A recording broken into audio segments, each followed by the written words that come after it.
दोस्तों नमस्कार, मैं हूं आर्किटेक्ट अशोक गोयल।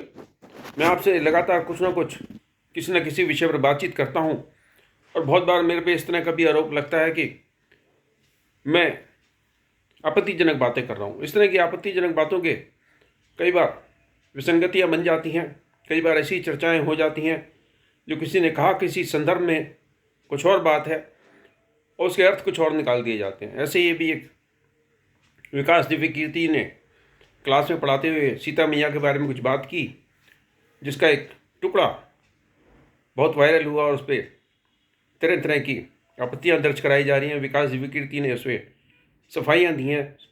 तो इसलिए मैं लोगों को बोलता हूं कि आप कुछ भी बोलें, सावधानी से बोलें। भले आप किसी भी किताब का संदर्भ दे रहे हो, किसी वीडियो का संदर्भ दे रहे हो, कुछ तथ्यों का संदर्भ दे रहे हो, आपको सावधानी बरतनी जरूरी है। ये विकास दिव्य कीर्ति का वीडियो सुनते हैं कि हे सीते, अगर तुम्हें लगता है कि युद्ध मैंने तुम्हारे लड़ा है तो तुम्हारी गलतफहमी है। युद्ध तुम्हारे लिए नहीं लड़ा है, युद्ध अपने कुल के सम्मान के लिए लड़ा है। और रही तुम्हारी बात, जैसे कुत्ते द्वारा चाटे जाने के बाद घी भोजन योग्य नहीं रहता है, वैसे तुम अब मेरे योग्य नहीं हो। संस्कृत के एक ग्रंथ में राम के मुंह से ये कहलवाया गया है। ये राम नहीं कह रहे, लेखक कह रहे हैं। लेखक लोग अपने मन की बातें चरित्रों के मुंह से कहलवाते हैं और छवि बनती है चरित्र की, छवि बिगड़ती है उसकी। तुलसीदास जी एकदम चुपचाप गोल कर गए इस पूरे मामले को। उनको पता था कि ये सब नहीं चलेगा, फेमिनिज्म पैदा होने वाला 3-4 साल बाद, और उस समय की महिलाएं बैंड बजा देंगी। हालांकि फिर भी ऐसी बातें महिलाओं के लिए कहे गए हैं कि बैंड बजाने के लिए पर्याप्त कारण है। राम अच्छे बुरे का प्रसंग नहीं है, एक ही राम है। उन पर वाल्मीकि भी लिखते हैं, उन पर 9वीं शताब्दी में आके भवभूति लिखते हैं उत्तर रामचरित में, वो भी लेके आए। ये उत्तर रामचरित भी लेके आ गया हूं आपके लिए जानबूझकर, ठीक है।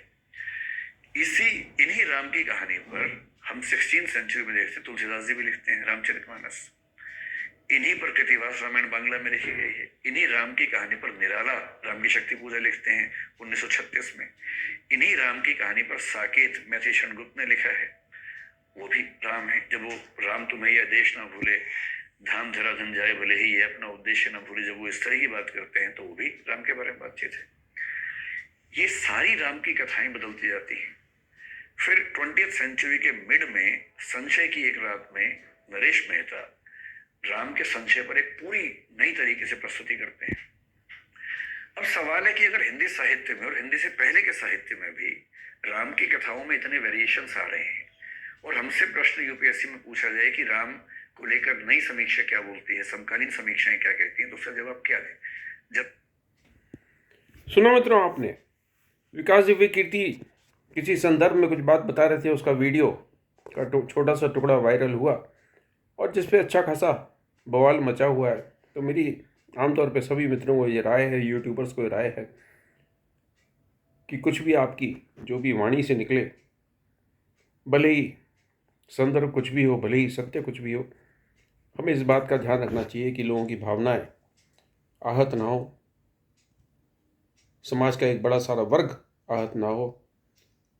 तथ्य बहुत तरीके के होते हैं, तथ्यों पे बात बहुत तरीके की होती है, लेकिन तथ्यों से समाज के किसी वर्ग को, किसी संप्रदाय को, कुछ धार्मिक लोगों को चोट ना पहुंचे, इस बात का ख्याल रखना चाहिए। विकास दिव्य कीर्ति एक विद्वान व्यक्ति हैं, यूपीएससी के एस्पिरेंट इनको गुरुतुल्य मानते हैं, लेकिन गुरु से कोई व्यक्ति कब गुरु घंटाल हो जाए, इसमें ज़्यादा देर नहीं लगती। मुझे आशा है कि ये विकास दिव्य कीर्ति का जो स्पष्टीकरण है ये लोगों को समझ में आएगा और ये जो विवाद है सीता मैया के बारे में, ये विवाद बहुत जल्दी शांत होगा। परमात्मा की मर्जी के बगैर पत्ता नहीं हिलता, तो इस विवाद में भी परमात्मा की मर्जी है या कुछ शरारती लोगों की चाहत है, ये तो समय बताएगा। लेकिन विद्वान लोग हों या कम विद्वान लोग हों, सभी को विचलित करने वाली बातों से, आहत करने वाली बातों से बचना चाहिए। शुभकामनाएं, नमस्कार।